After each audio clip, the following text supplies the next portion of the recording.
House of Representatives receives executive communication seeking approval of more than 1 trillion naira to finance 2025 budget.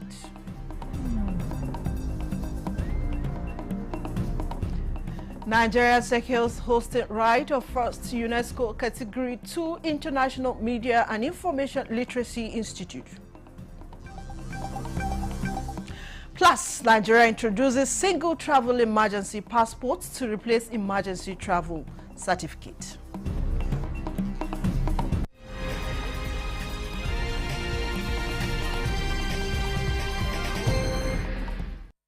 Hello and welcome to the news desk at 6 on NTA News24, live from Abuja. I am Vivian Izadivi. The federal government says the task of keeping Nigerians safe for every citizen is not negotiable, owing to its untiring commitments to faithfully guarantee peace and stability across every corner of the country. Minister of Information and National Orientation Mohammed Idris was speaking during a World Press Conference on Nigeria's designation as country of particular concern by the U.S. President Donald Trump. Correspondent Abubakar Akwanga will bring us details of that report in the course of the bulletin. Senate is pushing for the promotion of green mobility in Nigeria as it passes for second reading bill that seeks transition to electric vehicles. The proposed legislation, sponsored by Senator Orji Uzor Kalu, seeks transformation of the automobile and energy sectors through partnerships, innovation, and technology transfer. The bill is essential to Nigerians' future in transportation and energy.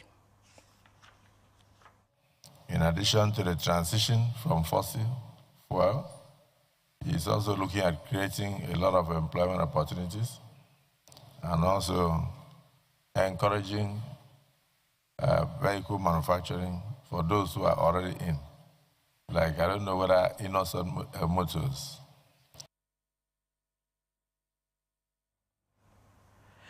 Meanwhile, President Bola Tinubu has requested the House of Representatives to approve a borrowing program of 1,150 billion naira to fund deficit in the 2025 budget.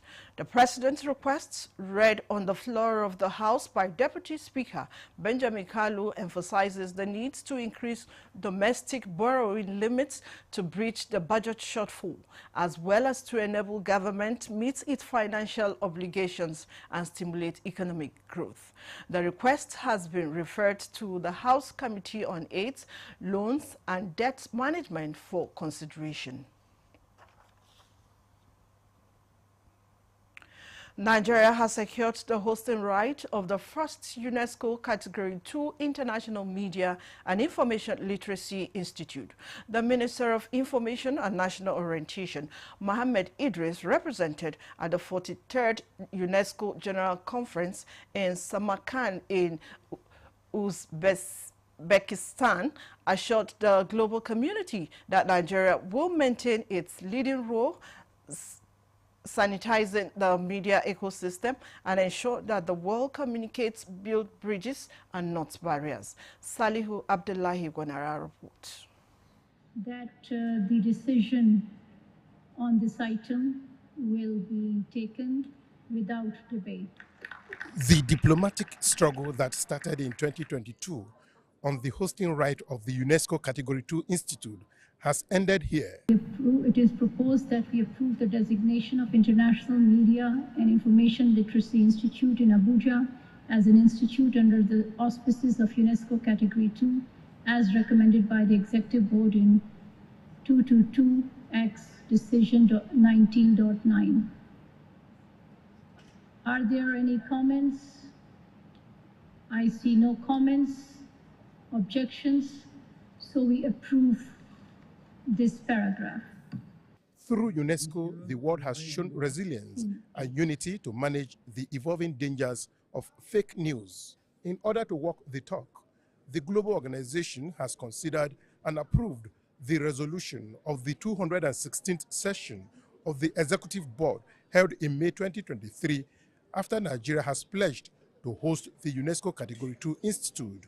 We are all besieged by torrents of information where lines between fact and fiction are often deliberately blurred by misinformation, disinformation, and hate speech.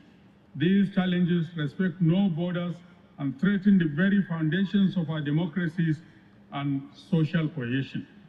The International Media and Information Literacy Institute has therefore been designed to serve as an international observatory for media and information literacy, a hub for research, policy dialogue, and capacity building. Most importantly, what do we do? The next step. How are we going to judiciously guide, protect, and maintain this institute, not just for the benefit of Nigeria, but also the worldwide, because this is an international institute, the first of its kind to be to be established. I remember the first time we submitted the bill, we had problem with some of our fellow African countries. I don't want to mention names. It was like a fight, but you know, Nigeria is strong. Nigeria is resilient. And for the UNESCO to have this kind of confidence to locate this institution in Nigeria is a step forward in at least presenting Nigeria in good light. Our own side will try as much as possible. I will give the process a legislative backing to ensure that everything that needed to be done, done with the light of speed. And we're going to engage Nigerians to work in the institute. Number two, international community will be flying into Nigeria. Members of the international will be flying into Nigeria. They'll be hosted in Nigeria. They will buy our food. They will stay in our hotels to learn, to study, to be certified by this institute. What can be better than this for us? The stage is set for the launch of the institute in Abuja in February 2026. The 3-year battle has come to an end, and this means Nigeria now has more teeth, not only to bite, but to chew and solve the menace of fake news, misinformation, and disinformation. From Samarkand in Uzbekistan, Salihu Abdullahi Gwanara, NTA News. Nigeria's Minister of State, Petroleum Resources, Gas, Eberipe Ebu, has reaffirmed that the nation will not decarbonize to poverty, but will instead harness its vast national gas reserves as a bridge to sustainable development. Eberipe insists that amid evolving global energy market complexity, Nigeria, like other countries, is reshaping strategies to sustain economic resilience. Lydia Sampson has more. Speaking at the ministerial panel at ADIPEC 2025, ECHO emphasized that Nigeria's priority is achieving an equitable energy transition that eradicates energy poverty while spurring industrial growth. He noted that with over 200 trillion cubic feet of gas reserves, the country will leverage gas to diversify its energy mix, boost clean power generation, and enable a just, inclusive pathway to net zero without compromising economic progress. In Nigeria and for Africa, we cannot decarbonize to poverty. Rather, we should be allowed to use the realities of our own nations to develop into providing energy and guarantee energy security to the people, because industrialization is key. Energy security or energy transition should be sequential, just, and equitable. And of course, not a particular pathway should be designed for other countries. The panel agreed that the global energy industry is entering a new phase defined by recalibration rather than acceleration, as governments seek to reconcile sustainability targets with realities of affordability, access, and security. Therefore, advancing renewables and power sector reform while modernizing legacy systems to ensure reliability and investment continuity is seen as sacrosanct. He revealed that Nigeria is strengthening domestic capacity and pursuing pragmatic cooperation across borders. From Abu Dhabi, Lydia Sampson, NTA News. We now take you to our earlier reports where Minister of Information and National Orientation, Mohammed Idris, reacted to Nigeria's designation as a country of particular concern by the U.S.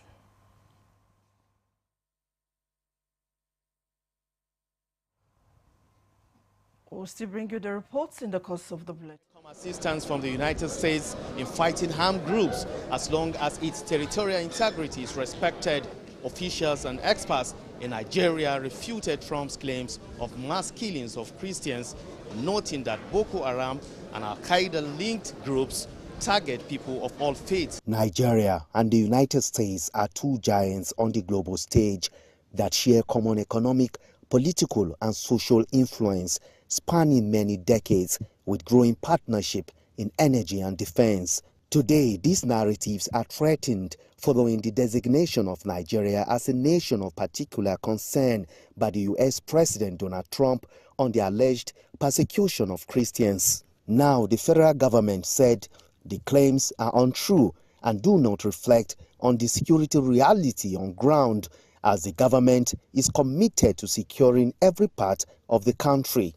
In the last 2 years, significant progress, to give you an example, has been made in the war against terrorism across the Northwest, Northeast, Southeast, North Central, and other parts of this country. Within this period, the number of terrorism-related attacks has plummeted. In March, a report, and I want you to listen to this, in March this year, a report by the Global Terrorism Index indicated that terrorist attacks were at their lowest in over a decade in Nigeria. The Nigerian government did not say this. It is also the international community represented by the Global Terrorism Index that has given out this information. The minister explained that several arrests of bandits, terrorist kingpins, sponsors and informants are being made on a daily basis, with the rescue of tens and hundreds of victims from their enclaves. Less than 2 months ago, two internationally acclaimed terrorism suspects, Mahmoud Muhammad Usman and one Abubakar Abba, who are wanted not just by Nigeria, they are wanted by the international community, including the United States, are currently undergoing prosecution after their arrest by a great coordination by our security agencies and the armed forces. The two are believed to be the leaders of Jama'atu Ansar Muslimina fi Bidali Sudan, commonly known as Ansaru. It is Nigeria's Al-Qaeda affiliate.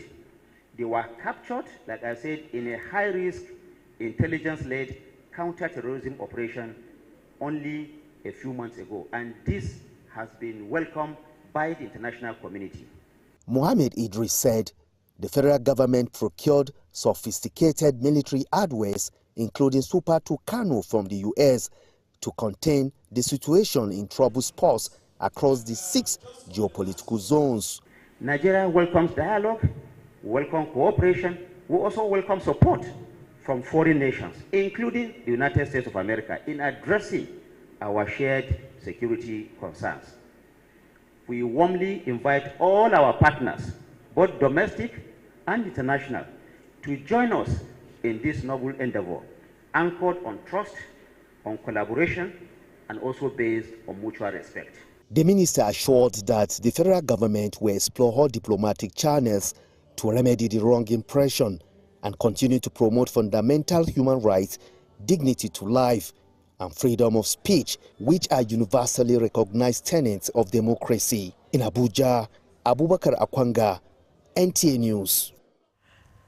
The Nigerian Immigration Service is set to introduce a single travel emergency passport to replace the current emergency travel certificate.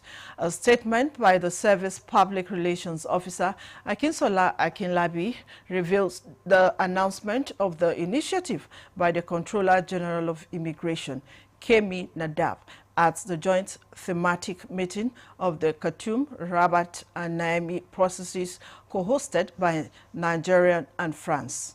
Akinsola adds that the new STEP document will serve as a temporary travel passport for Nigerians abroad whose passports are expired, lost or stolen, allowing secure and verifiable return to the country through designated embassies and consulates.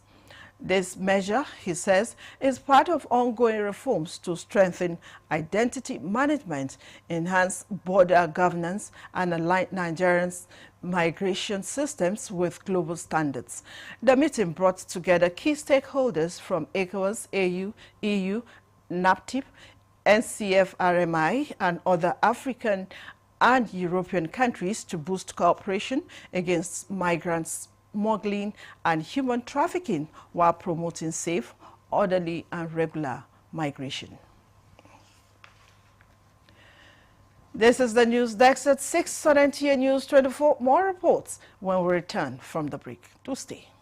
Baffy Furniture's legendary final sale of the year is here.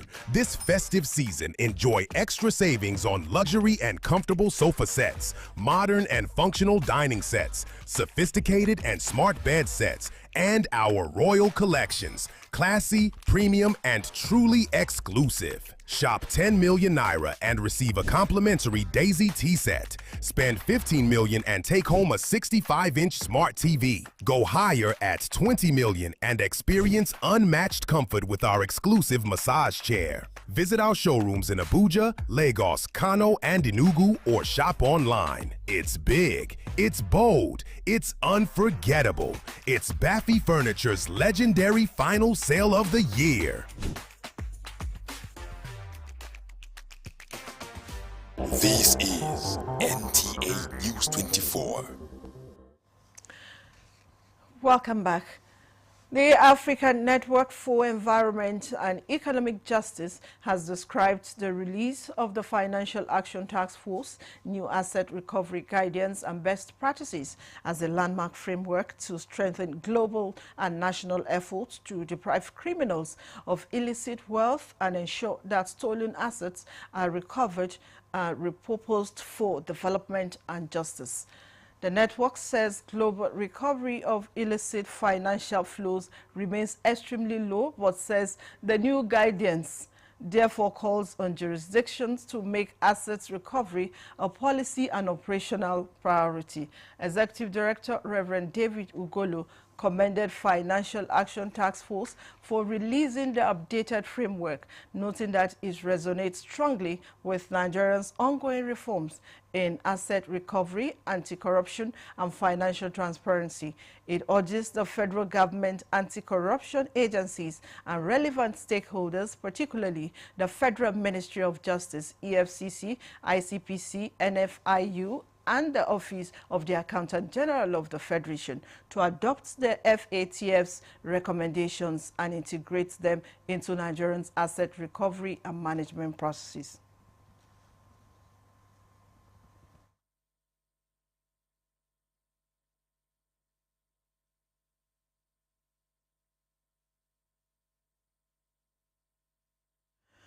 The All Progressives Congress has begun the digital registration of its members across the Southwest Zone as part of efforts to strengthen its internal structure and enhance administrative efficiency. Governor Babajide Sanwo-Olu flagged off the APC e-membership registration the trainer workshop at the State House Marina. Joy Kane Abapoya reports that the initiative aims to build a robust digital database for the ruling party. It was a gathering of key party leaders as the All Progressives Congress rolled out its e-membership registration exercise for the Southwest Zone. The Train the Trainer workshop hosted in Lagos brought together members of the APC National Working Committee led by the National Secretary, Senator Bashiru Ajibola, along with state chairmen, secretaries, and zonal executives from across the 6 Southwest states. Representing Governor Babajide Sanwo-Olu, Lagos Deputy Governor Obafemi Hamzat described the exercise as a critical step toward building a data-driven political organization. It's important. We must be able to know who are the members of our party. Where are they? It's not just when the election is coming that we'll be running sector all over the place. We must know so that we can even synchronize. We can hear from them during governance what is happening in your area. APC National Secretary Senator Bashiru Ajibola, who represented the national chairman, said the party's legitimacy depends on a reliable and verifiable membership database. It signifies that a political party is not just a contraption, it's a membership-based organization. And so far as a membership-based organization, you must be able to have an accurate database. This is very important to us because the time will come when the party will rely on what we are doing for the authentication of membership. When we go out there and say that we are 1 million members of APC, it means that this number is identifiable, is verifiable, and we can count on it. This program is also an avenue to show everyone that we are a very organized and capable people. We're trying to do more to ensure that we can create a better reward system for our young people, in particular for the youth of our party. The workshop is expected to hold across all 6 Southwest states with the goal of developing a centralized database that reflects the true strength and diversity of the party.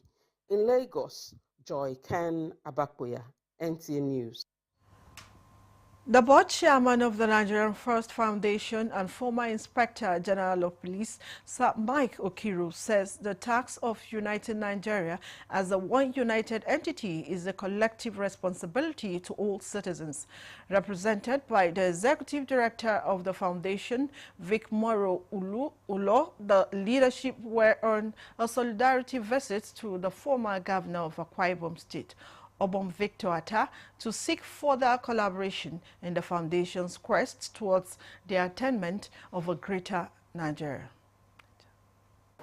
We've had a lot of issues to deal with, and thank God, yes, we are dealing with them one by one, the insecurity being the greatest one of it, and then the unfortunate one being the lack of productivity.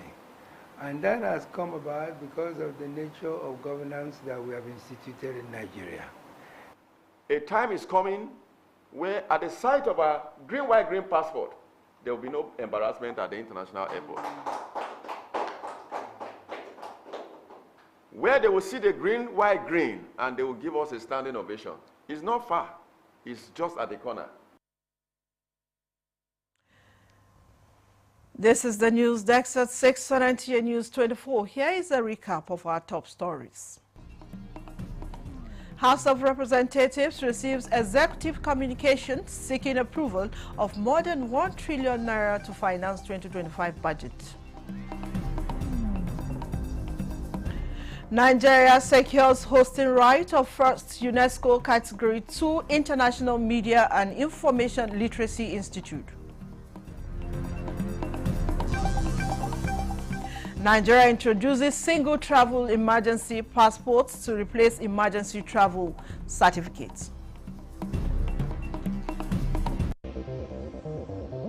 This is NTA News24. Kwara State Governor Abdulrahman Abdulrazak has described the death of Major General Abdullahi Adaba as a profound loss, not just to the Ilorin Emirate, but to the entire nation, calling it a painful closure of a bright page in Nigeria's political and military history.